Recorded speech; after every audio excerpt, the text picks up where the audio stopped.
Yo, what is up, everybody? It is your boy Slim, aka Mr. Different, back with another video. Today we're gonna be looking at this this black type beat. I said 6 black, my fat bad, but it's black type beat, and we're gonna just break it down. You know, I know you guys been asking me to do a black type beat. I haven't really done one, so I said, why not do one? You know, so yeah.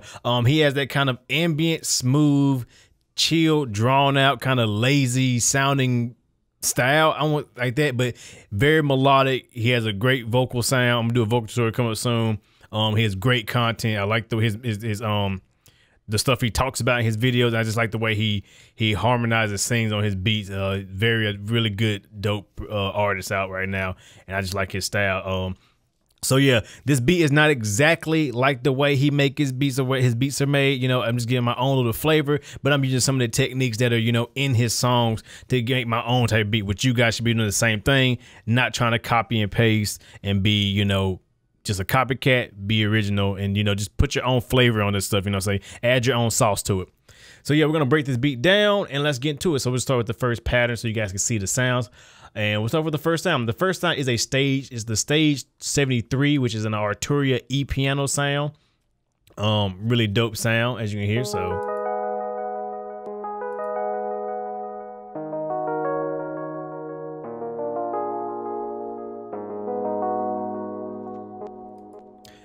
I'm pretty much playing different chords. I'm playing like just regular chords, so minor 7th chords. Don't know nothing about music theory. I just know when you make a chord and you add the 7th, it becomes a 7th chord. Don't need music theory to know that. Same with adding a 9th. You don't need music theory to know that. You just need to know your chords and how to count chords and know chords, whatever. But yeah, and then I use a strum feature, which is Alt S. I think it's either Alt S or Control S. Can't remember. It's a while. Or you just go to Tool and then Strum. And I use like a maximum strum, so it just kind of, it plays each note one by one, so it go do do do do do. Instead of doing like a kind of quick strum, it does like a really long, drawn out strum, so you get that. And that's easy to do with any DAW, any piano roll. In the mixer channel, we got a few little effects going. We got a good bit of effects going on here. I'm using Pan Man as kind of a stereo field kind of movement tool, so it's gonna be moving it in between the stereo field a little bit. Even though it's paying 50% left, it's still moving between the stereo field, and I like that. Using the EQ and the EQ2, just kind of cut some of the highs, so there's nothing big there. Just using a high pass filter to kind of cut the highs, or a low pass filter, I mean.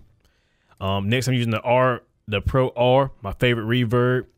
I'm doing a video about it soon, but yeah, just giving like a good bit of space, giving it some chorus into the character to kind of give it some more liveliness and just make it a little bit brighter. And that's how I'm bringing the mix down about 19, 20, so it's not so much reverb, but you know, that chorus effect right there, you know, I love that. A lot of reverbs nowadays got that kind of chorus. You can add that kind of chorus like the digital delays got, and it's just a great sound right there. So it just kind of gives life to it.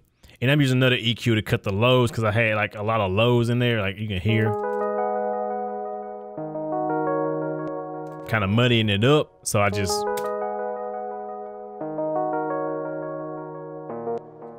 thin it out right there.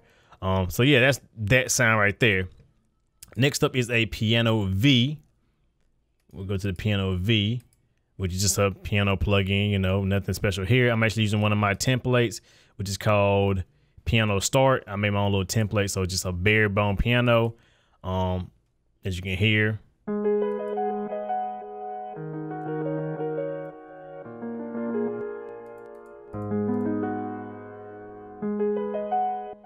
This is a regular piano with a little bit of reverb on it.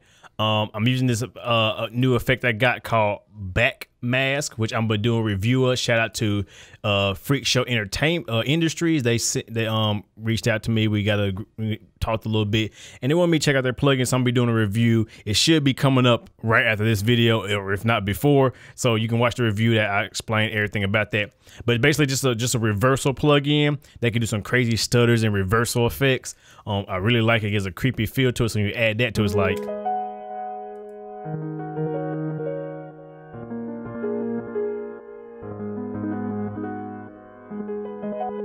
Gives a cool reversal pumping effect, which I really like. And then I'm just using the EQ too to kind of cut some of the low. So, and I'm copying the same melody as the first one. And then when I put them both in here, I pan 150% left, 150% right. Did my little mixing adjustment to it just to kind of give it some overall level. So.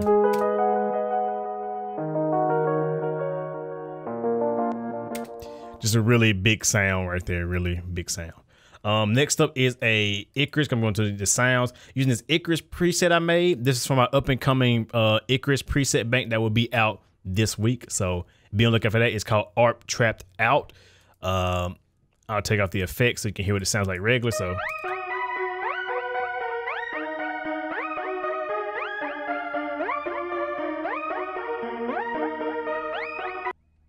You know, I'll be making them presets. Y'all know your boy be on it. So I added some pan man and some back mask to it. The pan man is gonna make it go through the stereo field like always.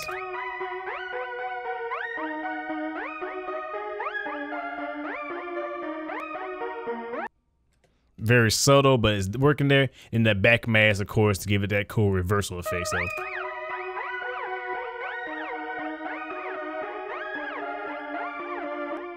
It's kind of, it's really smearing the sound together, which I like that effect. It's just kind of smearing it together, making it sound kind of, you know, as one, like one sound instead of like broken up, you know.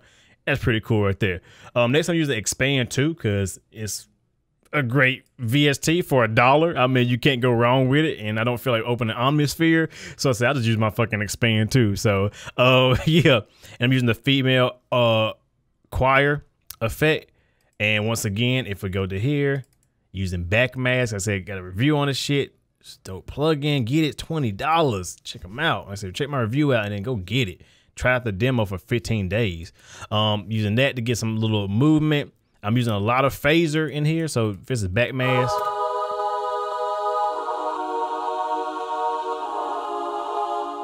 Very subtle, but you can hear at the end how it tails out the end. And then use some phaser, of course.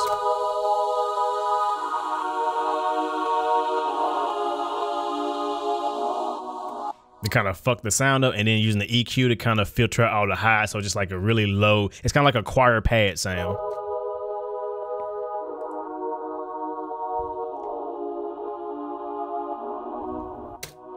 And that makes up the elements of the, you know, the melodies and everything. So now we hear it.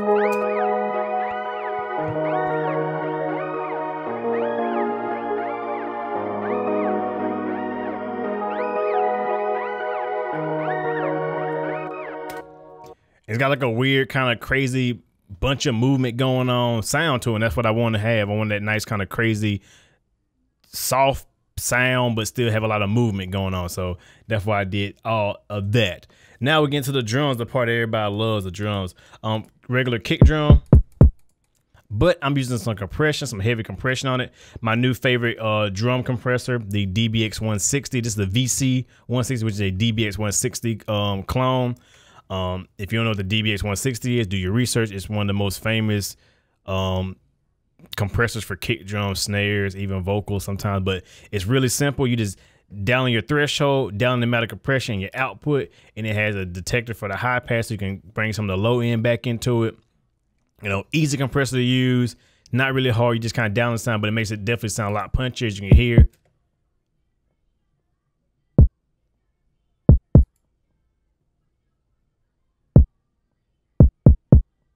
It gets kind of like a little bit of a bit reduction kind of sound. You get that little top end come breaking apart at the end. I like that sound. Like I said, I'm a fan of compressors on my kick drums. A lot of you guys be like, I don't use compressors because Metro Boomin and Southside and Micro made it don't use compressors. Well, that's them. I don't care. I use compressors on my drums because I know how to use compressors on my drums. So therefore, I'm going to do it. So you can do it. You don't have to. But the really meat of the sound is this distortion plugin. This is the New York. It's in the VMR. Mix Rap by Slate Digital, because I know in one of his songs he had some distortion on the kick drum, so I wanted to kind of replicate that a little bit, so I added some distortion. I put distortion on my kick drums anyway, so it's just a good practice to do. So I cranked the saturation to about 7%, and then I brought the mix down to about 40. You can do this with what's the other one? Decapitator, Fruity Fast Distortion, any distortion plugin out there, and you bring the mix down, you get the same effect. So without it, with it,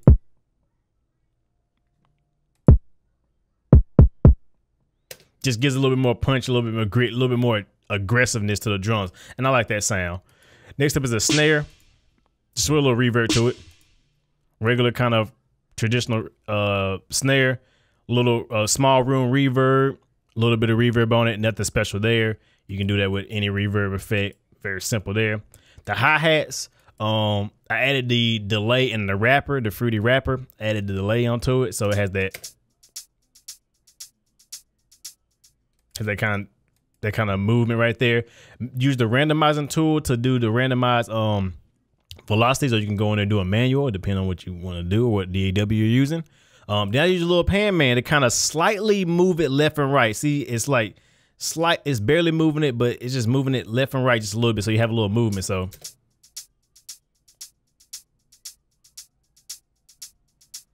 you know, coupled with the whatchamacallit, the goddamn, what's the shit called? Coupled with the velocity changes, it really does make it sound, you know, it gives it some movement. And that's what I try to do in this beat. Just want to give it a lot of movement, you know what I'm saying? That's really it. Then the sub, of course, I'm using a Metro Boomin sub from one of the old Metro Boomin kit I got. Using my new favorite distortion plugin, which I'm going to do a review on this week. Trash 2. I picked it up. Bro, this is the distortion. This is the distortion. Like, it is my new favorite distortion. This is my go-to distortion now. Like, straight up. Like, it has everything from multi-band to different type of distortions. You can do crazy stuff with it. It has reverb, delay, dynamics. Isotope killed it with this. I, you know, go to Plugin Boutique. I picked it up there. This is a dope ass plugin. I don't care. I'll talk about it later. But anyway, as you say, just for the bass sound like with nothing on it.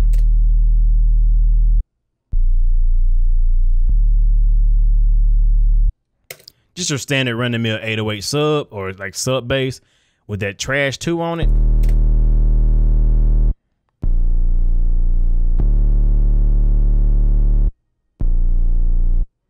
The reason I like Trash 2 is because it allows me to do different bands. So I'm only distorting the mids and the highs, and the actual super lows I'm not touching. And that's what I like about it. I can leave my subs alone. I can really focus on that. But you can do that with anything. I think Fat Filter Saturn can do the same thing, basically. But I like this because I don't know, this sounds a lot grittier. You can do some really creative stuff with it. I'll show you guys some tips. And next, I got limiter, got mixed with knob. It's got a bunch of stuff. Presets galore. It's crazy. So yeah, Trash 2. Check it out. Very cheap. And then last time I did like some phaser hi-hats. Nothing special there.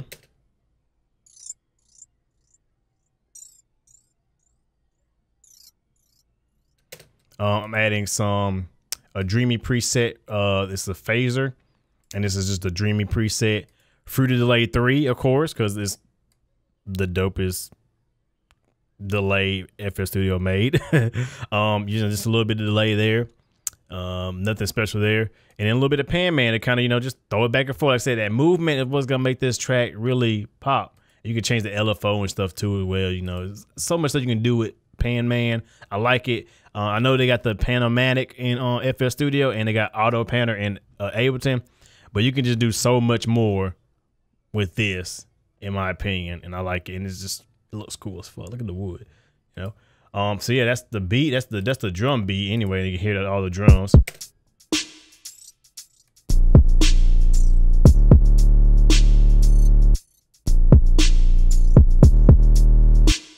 And don't forget, I got some side chaining with the limiter, side chain to kick to the 808, of course, and then, you know.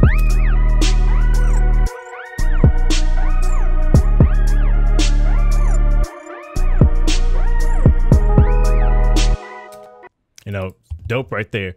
And last but not least, for the mastering, of course, I'm using Ozone 7 because it's the dopest, you know, dopest out there. You know, you can't get it wrong. I've been using Ozone 7 a lot more lately. I just mixed a song too, and I use Ozone 7. But yeah, I have a little bit dynamics on one band. So it's one band in dynamics. As you can see, I'm only using one band. Just a little bit of glue compression, 30 milliseconds, 20 release, 0.5 gain, and I'm high passing it, using the high pass to only affect above 150 hertz, so it's not compressing every time my 808s and stuff comes in. Using the EQ, but I'm using mid-side EQ. Now, if you want to make a wider sounding track, if you want your track to sound wider and have more width, especially with your panning and stuff like that, use mid-side EQ. Don't use the what you call it, the imager and all that. Use mid-side EQ. You can get a lot better width and with your track with mid-side EQ. So on the mids, I'm boosting some of the sounds up in here, up in the 700 hertz range, and I'm using a band shelf because it's a more smoother, natural sounding curve. And in the sides, I'm cutting all the lows out the sides and then boosting some of the 1K or 1500 hertz, about 2 dB, and using another band shelf, and that really gives a more wider stereo feel. Like you listen to it, like I'll play it.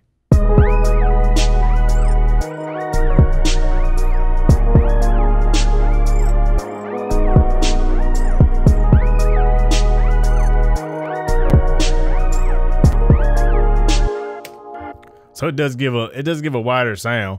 It's easier to do it that way because it's more natural sounding. But if you want to go extreme with it, you can always grab the imager and just go. You know, I see people do this all the time. You know, put everything in the low as a mono boost like that. I see people do that all the time, and it's just too much. It can make your stuff go out of phase, and you don't want to do that. Then I have a post EQ to kind of boost some of the highs. Doing a Baxendale high shelf at about 10K, just kind of give some top end brightness, of course. 2 dB, doing little dB switches. And then I'm using a limiter maximizer with the RC, the Intelligent Release Control 4 in classic mode, peak limiter, the true peak limiter. And then we have a ceiling of about 6 dB. I should have did 1. If I should have did, but well. But yeah, now I'll play the before and after so you can hear it without being mastered and then with the mastering applied. So you're going to hear the same level, but you're going to hear without the plugins bypass.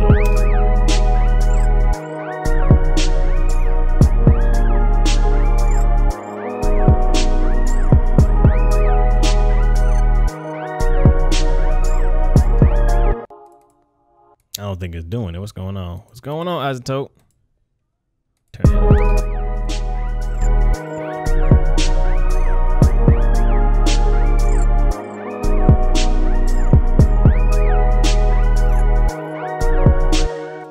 Yeah, so when I gauge it, it just gets a little bit wider, a little bit tighter. It's not crazy, mind-blowingly, oh my God, Slim, it's night and day.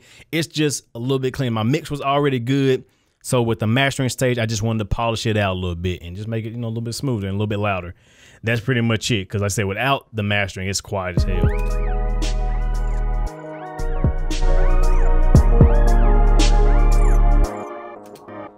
So yeah, that's pretty much it right there. That's my my attempt at a black type beat.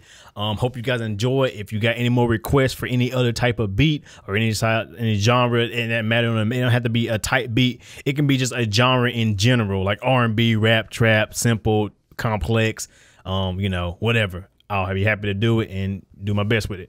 Hope you guys enjoy. Y'all know what it is. Please like, comment, subscribe. Check out MrDifferentTV.com. Use the coupon code MDTV20.